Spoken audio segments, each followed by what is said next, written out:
Good afternoon, and welcome to this edition of HDSA Me, a limited educational series that offers the HD community information on a variety of topics. Today, Jennifer Simpson, HDSA's Assistant Director of Youth and Community Services, will talk about advocacy and the Huntington's Disease Parity Act in particular. You can send a question anytime during the session. Just click on the chat function in the toolbar, type your question, and hit send. Your question will be answered by Jennifer at the end of the session. This presentation will be recorded and will be available in about a week on HDSA's YouTube channel. HDSA Me will be taking a short break after this session today and will resume in spring of 2022. Please check our website for details in early next year. And now a little about our speaker. Jennifer Simpson is a licensed clinical social worker, and prior to joining HDSA, she worked with individuals and their children who were entering shelters fleeing domestic violence. She's been working with individuals affected with Huntington's disease since 2014, where she began her work as the Manager of Advocacy and Education. In 2019, Jennifer was named Assistant Director of Youth and Community Services and has been instrumental in developing programming for the National Youth Alliance and related youth programs. In addition to youth programs, Jennifer also manages HDSA's advocacy program. And now it's with great pleasure I turn the broadcast over to Jennifer. Thank you. Thank you so much, Deb, for that wonderful, wonderful intro. Hello, all. I am really thrilled to be talking to you guys today about a real passion of mine and a passion of the organization generally, and that is the HD Parity Act. And what we're going to be focusing on today is how this bill becomes a law. Because we're at a point where we've been advocating for many years for this policy and for this legislation. And I think we have a real opportunity, but we need your help. So we'll be talking about that in just a second. So a brief overview of what is the Huntington's Disease Parity Act. I hope that folks who are on the webinar have heard of this before, but if you haven't, it's a fairly simple piece of legislation. It does two main things. The first is it waives the 2-year Medicare waiting period for Social Security Disability Insurance, or SSDI. And then the second piece is it waives the 5-month benefit waiting period for SSDI. So basically, the goal of this bill is to make sure that if you have Huntington's disease and you apply for SSDI and your application gets approved, your benefits start immediately, both your medical and your financial benefits. So you don't have to wait at all. And that is the HD Parity Act. It's fairly simple. It's not tremendously complicated. So when we talk about the HD Parity Act, we sometimes use bill numbers because each bill that goes through Congress gets assigned a number when it's introduced. So our bill numbers, we have a bill that sits in the House and in the Senate. They're the exact same bill. In the House, it's HR 2050, and in the Senate, it's S868. So if you ever hear us referring to HR 2050 or S868, we're talking about the Huntington's Disease Parity Act. So there are 4 members of Congress who are our lead sponsors of this bill.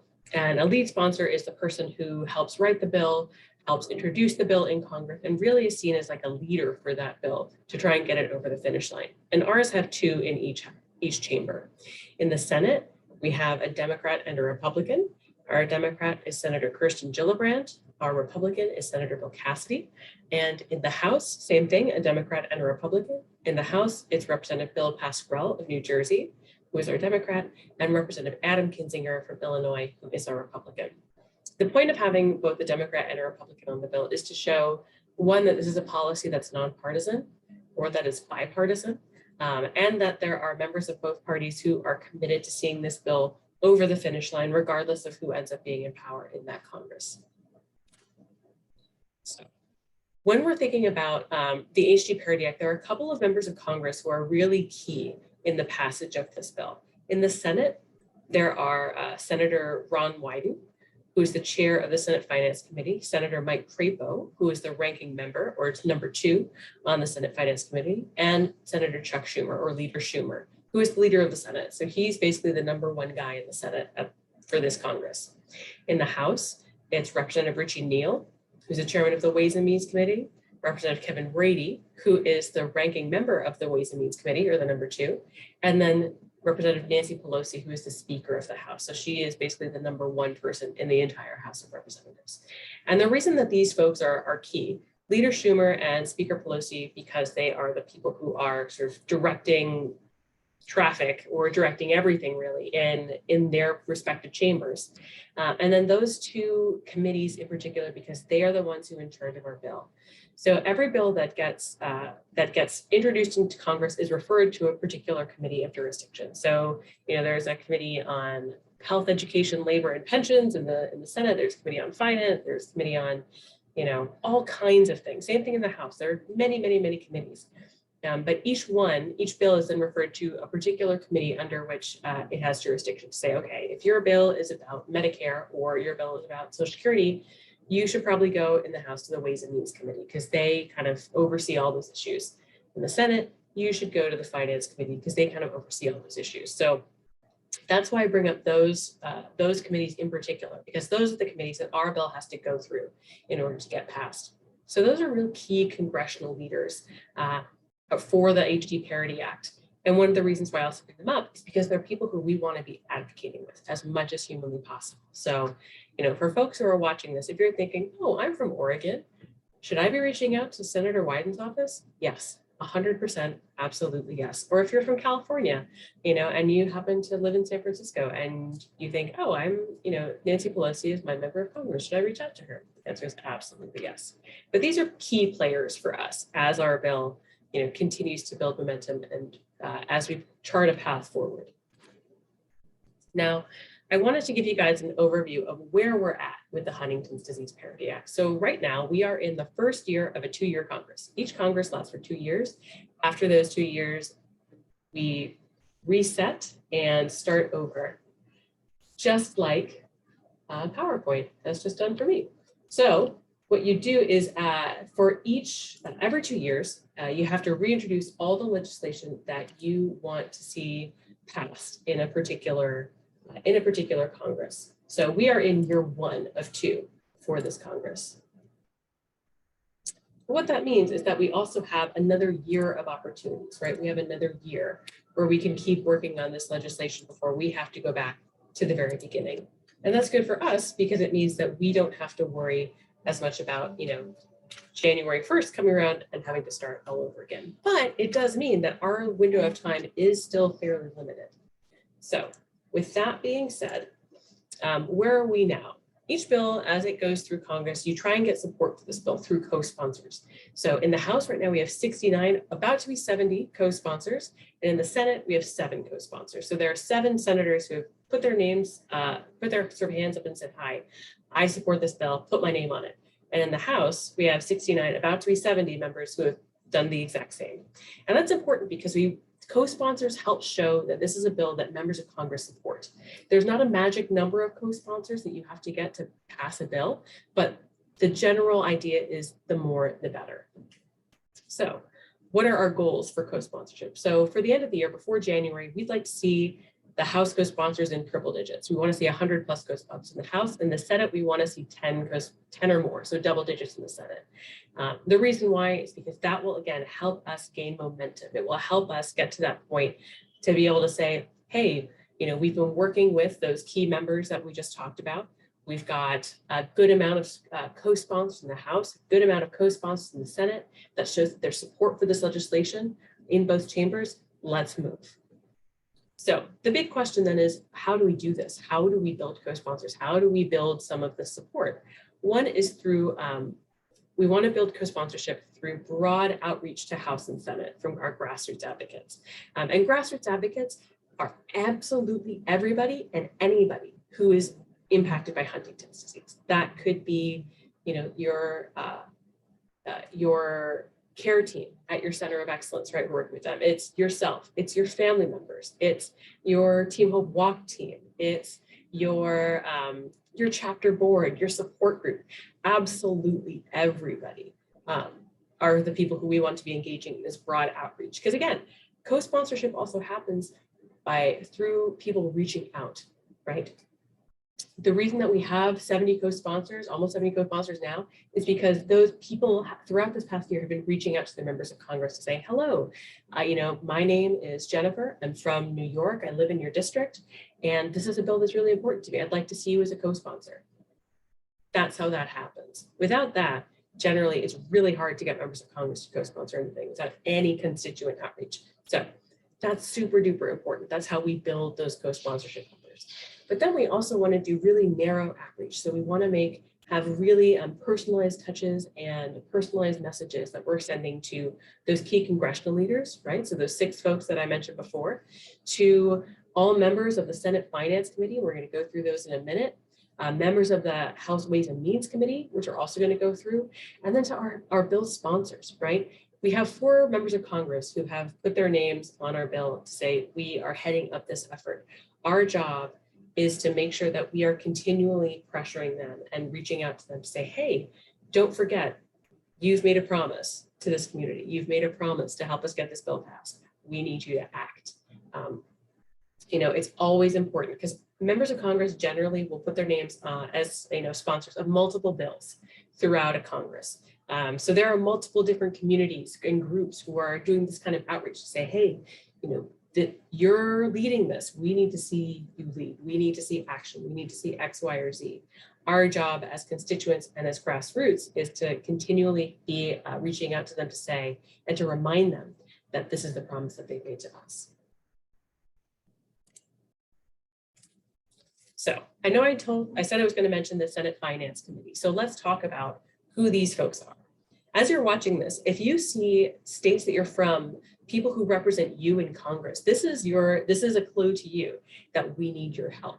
And we need not only your help, but the help of your family, the help of your friends, the help of people who care and love about you, to help to reach out to our members of Congress and your members of Congress to be talking about this issue. So I know we mentioned that on the Finance Committee, there is a chair and there's a ranking member. So it's Ron Wyden from Oregon and then Mike Crapo from Idaho. And then there are a bunch of other members of the Finance Committee who are really, really important. The more members of this committee that we are talking to, that we are adding as co-sponsors, that we are, letting know that this is an important issue to us, the better.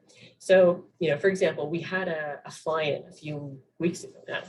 And as a result of that fly-in, Debbie Stabenow from Michigan is now a co-sponsor of the HD Parity Act. We have an incredible advocate out in Delaware who's been reaching out to Senator Carper. And Senator Carper, who you see on this list, is a co-sponsor of the HD Parity Act. But we need more than just the 2. And you also notice on the Republican side, Senator Cassidy, one of our lead sponsors in the Senate, is a member of this committee, which is great. And we need to be reaching out to to the folks on this committee who he works with to say, we need you. We need your help. We need to make sure that the committee that you're on is going to act on this legislation and is going to make sure that this passes in this Congress. So, for example, if you are out in Virginia, we've got a job for you, and that job is to reach out to Mark Warner, your senator. If you live in Pennsylvania, you can reach out to both of your senators. They are both on this committee. Keystone State is very important. If you're in Oklahoma, if you're in New Jersey, if you're in Nevada, Rhode Island, Massachusetts, Nebraska, Indiana, Wyoming, there are a lot of senators on this committee, and all of them need to hear from their constituents and from us, the grassroots, about why this issue is particularly important. There's also a great time to start, when we talk about advocacy, we also think about not just what we do individually, but what can we do then to broaden the effort? How do we get our networks involved in this effort? So, think about the people who in your life who might have connections, who might have other work that they do with these offices, whether they are in manufacturing, if they are business owners, anything that might, where they might have some relationships here, tap into those networks. We need help, and we need their help as well to say, hey, it's not just this community of folks who are impacted by this rare disease, but it's the people who love them as well, and the people who care about them, who want to see this legislation passed. Now, the House Ways and Means Committee is much larger. The House itself is much larger than the Senate, right? So 400 plus members of the House of Representatives and 100 senators. So it stands to logic that the Ways and Means Committee is going to be significantly larger than the Senate Finance Committee. And it is. But what that also means is we've got opportunities, right? We've got more opportunities for outreach. So everyone who you see who's in bold is currently a co-sponsor of the HD Parity Act, but it's not enough. We need more. And again, what we want to be showing is the committee of jurisdiction that 1, people in their districts care about this, that 2, people in their districts are going to keep reaching out about this issue and want to see not only their co-sponsorship, but want to see them do some work for this bill and for this issue. And we want to show those members as well that, hey, your fellow committee members are jumping on this bill. This is not, this is something that your people in your committee are committing to and are interested in and want to see passed. So that's a really important thing. So take a look at these lists, whether it's that Senate Finance list we just went through or this Ways and Means list that we've got here of Ways and Means members. If any of these people are your member of Congress, reach out today. Do not wait. Do not wait another minute to reach out to these folks, because it's so important that we are tapping into them and tapping into their offices to say, hey, we're a community, we're your constituent, we care a lot about this particular issue. So when we think about how we do this work, how we get their attention, there are a lot of different ways that we could do this, whether it's writing letters through our e-advocacy engagement at hdsa.org/takeaction, whether it's working with our networks to talk about any relationships that might exist that we can tap into, who have personal relationships with members of Congress or their offices, or do work with those offices to be talking about HD. The other is through social media. Now, I know there are a lot of folks out there who think, oh, I don't know, do I want to talk about HD on social media? Do I want to talk about, is it going to matter that much? Every single member of Congress has a social media account, has multiple social media accounts, and they watch them. They watch to see how are they being tagged, what issues are being brought up, what are the asks that these communities are making of them. So this is a really, really easy way and a really important way for us to get the attention of our members of Congress. So over the next week and throughout the coming weeks, we are going to be making big pushes on social media to get the attention of not just those key members that we talked about at the beginning, but your members of Congress. And it's starting off with 7 days of action. So you'll be seeing all over HDSA's social media 7 days of action, something you can do every single day to make a difference, whether it's on the first day, which is going to hdsa.org/takeaction, sending a message and then sharing on social media that you took that action and asking others to do it as well. Or it could be, one of the other actions is sharing a photo of yourself and a loved one with HD, tagging those members of Congress, and we'll have all the tags ready for you to let them know, hey, I love someone who is impacted by Huntington's disease, and we need you to pass this bill now. Now, there might be questions about how much do I want to disclose on social media? Is it okay for me to talk about HD there? And we totally understand that that is a personal choice, right? You make the choice about how you want to talk about how HD impacts your life on social media. One of the ways that can be really, if you are worried about disclosing genetic statuses, if you're worried about that for yourself or being too public about your own connection to HD, is you can always say, I love someone who is impacted by this disease, right? Because it doesn't mean that that's in your family, doesn't mean it's in your genetic line, but it means that you care. You really care about someone who is impacted by this disease. So when we think about that, the two probably biggest social media platforms that members of Congress use are Facebook and Twitter, by far the largest. So if you are someone who uses Facebook quite a bit, these are the handles that we're going to be sharing and are going to be part of the 7 days of action for you to use so that you can get online, so that you can get on social media and get their attention. And the more, the better. If you are not someone who lives in San Francisco and is represented by Nancy Pelosi, it doesn't mean that you can't tag her in a post. It doesn't mean that you can't tag Kirsten Gillibrand in a post about needing her to make good on her promise to make the HD Parity Act her #1 policy priority this year. It doesn't mean that you can't tag Chairman Wyden in a post to say, this is really important. We need the finance committee to pass this bill now.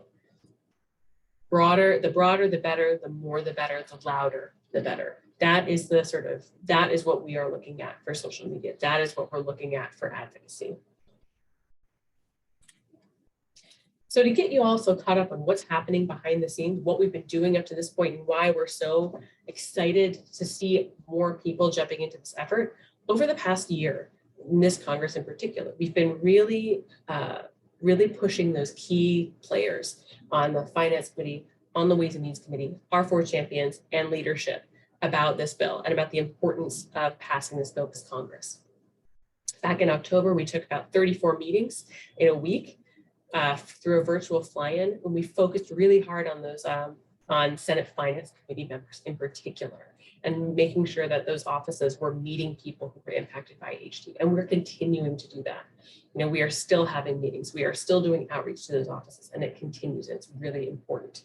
Something that we're seeing now is that the House is also starting to really move legislation. So it can look at, you know, not only the Build Back Better Act, but also end of year packages. And this is getting a little bit wonky. So if this is if you're sort of starting to gloss over, don't worry, it's okay. This is more just to give you an idea of what's happening and where the sort of congressional calculus is at this point. So we know that last week, the House finally voted on a big infrastructure package to move that forward, and that the Senate had already voted on it. The House voted on it, so now it goes to the president's desk. Now they can focus on other things like Build Back Better, like end of year funding, and usually about big omnibus bills that they do at the end of the year so they can get that out, go on Christmas vacation, or holiday vacation rather. So there are a couple of different ways that that can happen at the end of the year. Either they get it together, right, and all are able to come up with a big, you know, a big package that'll include a bunch of other bills so that they can get some legislation moving and focus on other priorities. And what we would be hoping for is that in a larger bill at the end of the year, we would be included in that. And that those larger bills at the end of the year are usually a really good opportunity for smaller bills like ours, and like many, many other bills that exist in Congress right now, to get bundled together and pushed through as a single package. Now, there is another option that can happen at the end of the year, and that's something called a continuing resolution. And we don't want that. That would be a little bit of a bummer, but it doesn't mean that we don't have opportunities. A continuing resolution would mean that at the end of the year, before they go on recess, they say, okay, we've got a bunch of things we need to do, but we're just going to push this till a month from now or 2 months from now and revisit it then, which would be a little bit annoying, but it's not the end of the world. So how do we do this? How do we kind of position ourselves so that we are part of the conversation and make sure that we are in the running when they have those bigger bills that they can bundle our little bills together in? Well, part is that we are building support within the committees of jurisdiction, right? So finance, ways and means, big ones. There are two other committees that we've also been working closely with. One is the Energy and Commerce Committee in the House. If you guys remember, you saw we had a member of the HD community actually testify in front of the Energy and Commerce Committee. And as a result, have had a really good success with those members to say, you know, hey, if this comes up, we're here to support you. We will make sure we are in support of this being added to any packages. We can't do it ourselves, but if it happens, we will not pose any objections to this, which is great. And then the other is the Help Committee in the Senate. Same kind of thing that we've been doing with the Help Committee, where they say, great, you know, we see this, we like this, we will not pose any opposition to this moving forward, which is wonderful. And we've been working really closely with the chairman of those committees, like we mentioned at the beginning. So that's Ron Wyden in Oregon for finance and Richie Neal in Massachusetts for ways and means. Something to always remember with advocacy is the goalposts are constantly shifting. I'm sure as you guys also know, you know, even reading about what was going on with the infrastructure packages, it kind of felt like, oh, it's gonna, wait, no, oh, wait, no. And that's just kind of something that happens in Congress because political maneuvering and congressional calculus is constantly shifting. So our job as advocates and our job organizationally is to always be ready for when we are going to get put in and when we need to come to and when we need to take action. So, you know, when we put out calls for action in particular states or for particular members, it's almost always because we need that engagement right away. We need folks to be pounding on, you know, to be calling their members or writing those letters through hdsa.org/takeaction, or, you know, if we offer a staffer's email to reach out to, we need you to be reaching out to that person to let them know people care about this issue and push them to the action that we need them to take. So if you ever get emails from us and you think, oh, maybe I'll do this I'll remember to do this in a month or so, we're sending them out because we need action now, because it's super important, right? You know, it's always one of those things in advocacy and in Congress where you sort of wait, go. But the important thing is when it's go time, we're ready. So I know at the very top, I talked about what is this going to take? What is it going to take to pass a bill? What is our job? And there's a couple of different layers and they all build on each other, right? One can't exist without the other. And at the very bottom of this pyramid is grassroots community engagement. And who is that? That's you guys. That's you, that's me, that's all the staff at HDSA. That's, your family members, your friends, your support group, your Team Hope Walk team, your chapter board. That's every single member of this community taking action and engaging with their members of Congress and writing those letters again and again and again. That's the other thing to remember, is advocacy is not a thing that you do once and say, great, I've done it. Is it passed yet? Are we done? It's a constant engagement, because these members of Congress, these staffers, are getting thousands and thousands and thousands of messages from other groups, not just disease groups, but different advocacy groups who are engaging on all kinds of issues. So for us to stay at the top of the pile, we need to constantly be pushing and pushing and pushing. And sort of our motto is the squeaky wheel gets greased. So we need to constantly be squeaking. We need to be sort of in their ear saying, we need this, we need this, we need this. That's where the grassroots comes in. Now, on top of that, we've got partner engagement. So we've got, all our partners throughout the community, whether it's clinicians, social workers, pharma, industry, we're talking to all of those groups and making sure that their teams and they are engaging on this issue, because we can't just, we need everybody in this effort. And at the very top is congressional leadership, right? Is through those 4 members of Congress and those key leaders in the House and Senate to make sure that they do their work to get this bill passed. But again, without grassroots engagement, we don't go anywhere.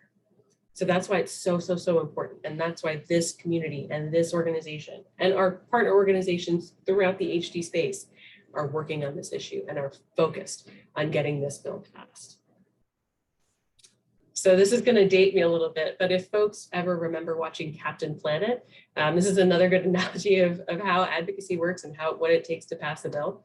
When everyone comes together, fire, earth, wind, heart, it's all of those things coming together, right? Without one of these pieces, Captain Planet doesn't come around, right? There's no Captain Planet. So in the same way, without one of these pieces, we don't get our bill passed. And most importantly, without grassroots advocacy, we don't pass our bill. So when we think about also, what do we need to do? How can grassroots engage? There are so many different ways, right? The HDSA.org/take-action is by far the easiest way to do it. Social media engagement, incredibly easy and very effective.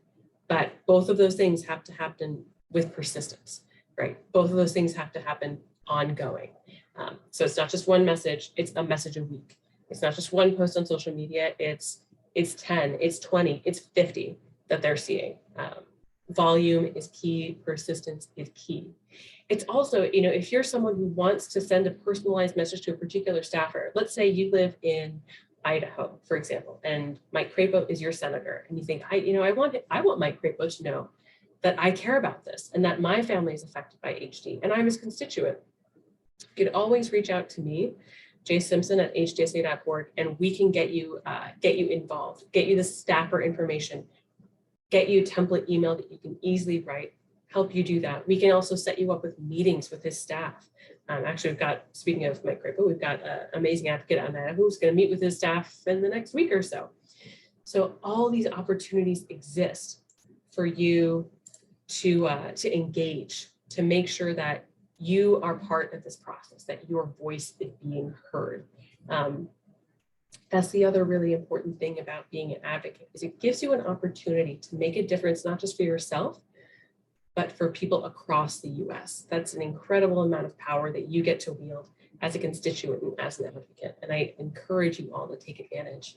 Another thing that you can do is you can join us in our Advocacy Caucus. If you say, okay, I've sent a message, I want to do more, I'm passionate, I've got friends, I've got connections, but I need to know what to do. We have a group, we have a caucus, the HD Advocacy Caucus. If you go to hdca.org/caucus, you can join us. We meet once a month, Wednesday evening, the first Wednesday of every month from 6 to 7 Eastern. And what we do is we have a group of incredibly passionate advocates, and we go over, meeting strategy. We go over outreach strategy. We go over resources, one-pagers, staff emails, staff contacts, how have things, outreach that people have already done, how can we build on it? We strategize as a group together. It's an incredible way to take your advocacy to the next level. We like to talk about it as kind of like our varsity level advocates. Come and join us in the caucus. If you're ready, come join us. All are welcome. And then the other is just making sure that you're talking to people in your life about HD. That is one of the biggest ways that you can advocate, is get others involved. You know, we are a community that has a very high burden of care. And as a result, sometimes doing things like reaching out to your member of Congress can feel a bit exhausting. Get others in the fight with you. We need our allies. We need our friends. We need others to join in this fight. So talk to people in your life about HD. Talk to people in your life about advocating, about this bill, about how they can help. It's always surprising. People will surprise you. I've found over my 7 years at HDSA that the more you talk about it, the more people want to help, because they recognize, wow, HD sounds like a lot to deal with. What can I do? This is one thing that people can do with us, and it would make a big impact. So that is the HD Parity Act and how this bill becomes a law, and how us as a community have to come together to all push to make this effort happen and continue to push, right? It's not a sprint, it's a marathon. We have to do it over and over again. And that's okay, because that's just how advocacy works. That's just how the government functions. You know, they hear from a lot of people. So if they hear from you once, they say, great, thank you. If they hear from you 10 times, 20 times, then they start to say, okay, what is this? What do we need to do? You know, we need to postpone this? All right, boss, let's get on this bill. Let's go. And then they start to care more. They start to care more about us. They start to care about our issues. They start to care about the things that we care about. And that is hugely important, because once the HD Parity Act passes, and that I truly believe that is not an if, that is a when. If we get all these pieces together, from grassroots to partners, and our members of Congress, if we get all these pieces together, this is a when, not an if. After that happens, we've got other things we've got to do, right? We've got other priorities that we're going to be looking at. But if we're not reaching out, if we're not letting our members of Congress know that there are people in their district, people in their states who care about HD, who are impacted by HD, who love someone with HD, that work becomes harder. So we have to think, what is next? What is coming down the pipeline once the Parity Act is passed? And the answer is a whole lot of things. You know, one thing is even looking at the Build Back Better Act, right? Regardless of and this is one of the things that we're very passionate about, is our goals are nonpartisan. Our goals are not related to who's in power or Democrat or Republican. It's just, what can this do to help our families? What in here is going to be helpful for folks with HD? So in Build Back Better, there are several provisions that could be helpful for HD families. One is paid family and medical leave. So paid family and medical leave would mean that if you are someone who needs to take medical leave for yourself, if you're a caregiver who needs to take medical leave because you're looking after someone who has Huntington's disease, right now the provision is 4 weeks, but you would have 4 weeks of paid leave. And it also have job protection, so that if you took the leave, you wouldn't be risking your employment. That's a huge help. You know, if you think, you know, if your loved one is going through a real crisis, is really struggling, or you need to work on getting them into a long-term care facility, or you're managing having new people coming in to help in the home, or your loved one is just really struggling and going through some crises, you can take paid time and not have to worry that you would lose your job. That is a weight that would be lifted off caregivers and off individuals that we are very, very much hoping to see in that final bill. The other is expansion of Medicaid, so that if you are in a state where they have an expanded Medicaid, and even if you're in a state where they make that benefit more generous, so that you don't have to worry about, you know, how much do I have to spend down? Will I, you know, do I make too much to access Medicaid, even though I can't quite afford it, because I can't afford private insurance?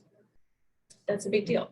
Medicare expansion and reform. So Medicare as a benefit as well, to see that expanded and to see it include other services like dental insurance. That would be wonderful, to make sure that folks would be able to go visit their dentist and keep their oral health, but also expanding and reforming how drug pricing, Part D, making sure that those benefits are actually affordable for folks. So that's a big piece of that. Same thing with drug pricing reform. And then there's a huge provision in there for home and community-based care investment. So investing in long-term care facilities, investing in skilled nursing facilities, investing in the staff in those facilities to try and reduce turnover. Because I'm sure, as a lot of folks in the community know, once you place someone in an LTC or a SNF or assisted living, it's not uncommon that within a month, 2 months, 3 months, there might be a whole new group of staffing there who have to learn who your loved one is, how to take care of them. And that's hard, not only on the families, but also on the folks who are in the facility. So that's big. There's also a bill called Credit for Caring, which would provide tax credits for caregivers at the end of the year of up to $5,000 for expenses that you've had to incur while caring for your loved one. That wouldn't be terrible. That could help.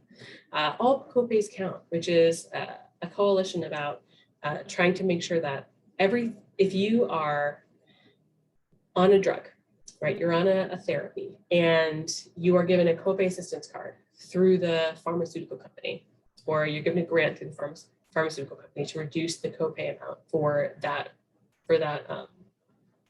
drug, there are some insurance companies that want to say, okay, well, that won't count toward your deductible, or that won't count towards your out-of-pocket expenses, or that won't count. So you then as the consumer would end up kind of paying twice for everything. And that doesn't make sense to us. So we want to make sure if all of that counts for you, so that you aren't doubling what you're paying, doubling your expenses over the course of that year. Then there's the BRAIN Act, which is a big coalition effort to create a neurological center of excellence in the FDA to really spur on innovation, enhance pathways towards treatment, and that's something we're really excited about too. So all of that are the things that we're also looking at and focusing on and thinking about in the future. And we have to make sure that all gets to get focused on even more intensely once we pass the Parity Act, right? The Parity Act is our #1 focus. We've got to get that done. And we can't do it without you. So the other things we're thinking about, again, post-Parity Act, once that's done and we have we get to celebrate that we got this legislation passed because of our incredible grassroots efforts. Then we also are looking at tackling long-term care access on a state-by-state basis. We're looking at how do we work with the FDA on endpoints and clinical trial design at the federal and regulatory level. We're looking at step therapy reform and copay accumulators, which is that all copays count issue that we talked about. Step therapy is, some of you might have experienced this, where your insurance company suddenly says, oh, you've been on this drug for quite a while. Why don't you try some other ones that are less expensive to prove that they would work, and we can put you on those as opposed to the drug you're currently on, which is more expensive. So there are a lot of states and at the federal level that are working on reform that would create a loophole, basically, where doctors can say, that would be very detrimental to take this person off this medication, and it would not be, they're not allowed to be put through step therapy or fail first procedures for insurance companies. So there are a couple of states that have already passed those reforms, but several states that have not. So that's a big one. And then drug pricing reform and drug access, which happens at the federal level, to make sure that once therapies become available and more therapies become available, and that our families can access them. That's the most important thing. But all that happens after we finish passing the Parity Act, right? All of that happens because you guys engaged, and made sure that the Parity Act crossed the finish line. You spoke to your members of Congress. Your friends spoke to their members of Congress. Your loved ones, your family spoke to their members of Congress and made sure that people knew that this was a bill that needed to be passed and that this is a community that cannot be ignored. So with that, I'll wrap this up. And my last message to you guys is, we as an organization have been pushing, and we have been so incredibly grateful for all of the efforts of our community. Now we need to see this bill over the finish line, and it takes you, right? And it takes your friends, and it takes your family, and it takes your loved ones to help us get there. So we are counting on you, and we are with you in this effort, and we will help you in every way that we can to make this as easy as humanly possible for you guys to engage and for you guys to be super advocates in getting this bill across the finish line. So with that, I'm going to stop sharing my screen, and I'm happy to take any questions that folks might have. If you don't have any questions, that is okay. You can always reach out to me at jsimpson@hdsa.org. I am happy to answer questions and help in any way I can, and to make sure that you can get connected to your members of Congress. Thank you, Jen. Just to remind folks, you cannot ask a question directly to Jen. You have to submit it through the chat feature. So if you go to the bottom of the screen, a little toolbar will pop up and it says chat. So just type your question into chat and Jen can answer them.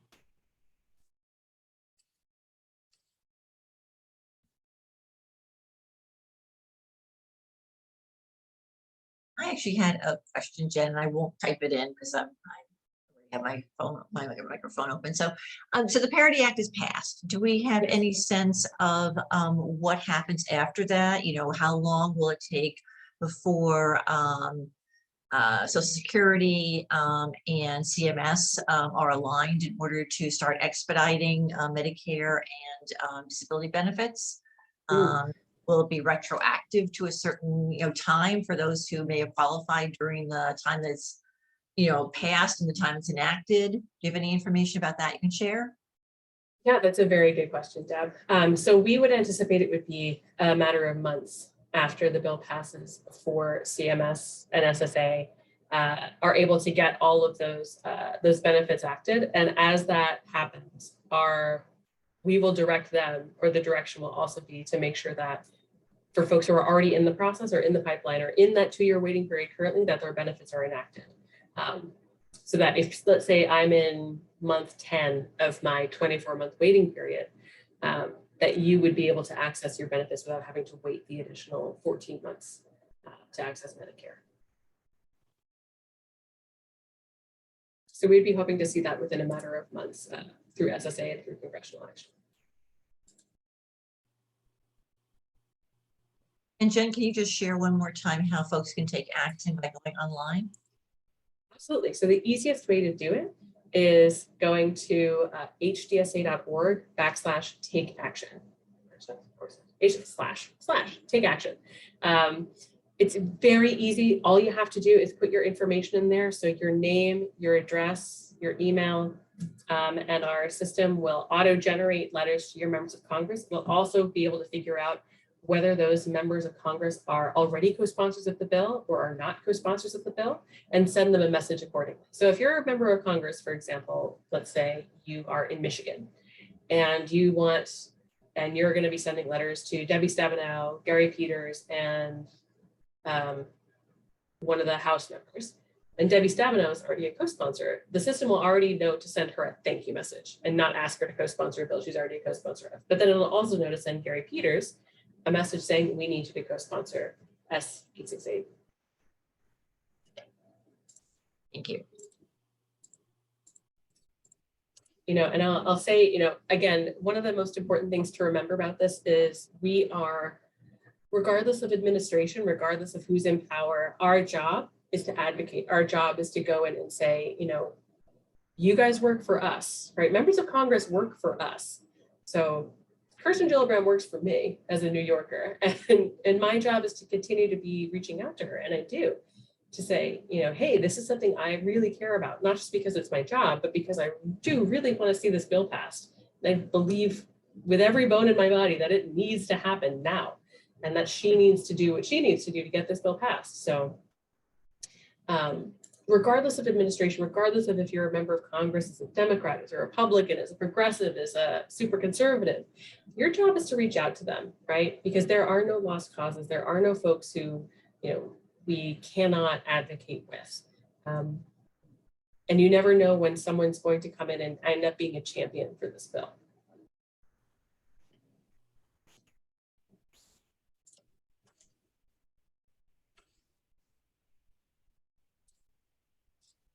I see Yvonne in the chat. Great to see you too.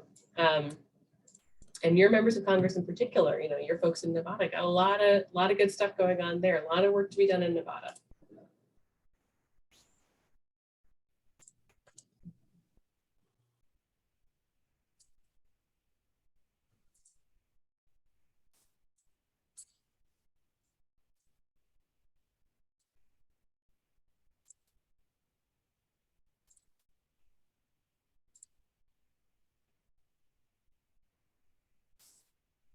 See, we also have the lovely Joyce on with us from South Carolina. Joyce, I know you know what you got to do. I know you have to reach out to Tim Scott. I know you know.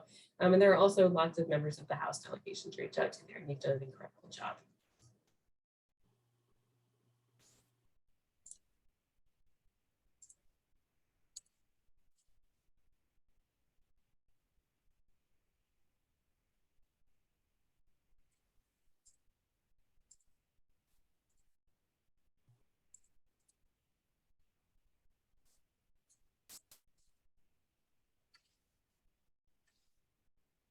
Okay, well, it doesn't appear that we have any further questions. So I want to thank Jennifer for taking time today from her schedule to update all of us on where we are on the HD Parity Act and how we can each take action today and next week. Remind your family and friends that this is an issue that's important to you and to your extended family. And it's an easy thing to take action. You don't have to be a member of HDSA to log on to hdsa.org/take action in order to lend your voice to this important issue. So thank you all so much for joining us today. Be sure to spread the word and be sure to look out for our social media posts that we'll be providing throughout next week as we take 7 days of action for advocacy. Thanks so much. Thank you, Jen. Well, thank you, Deb, for having me. Bye-bye, everyone.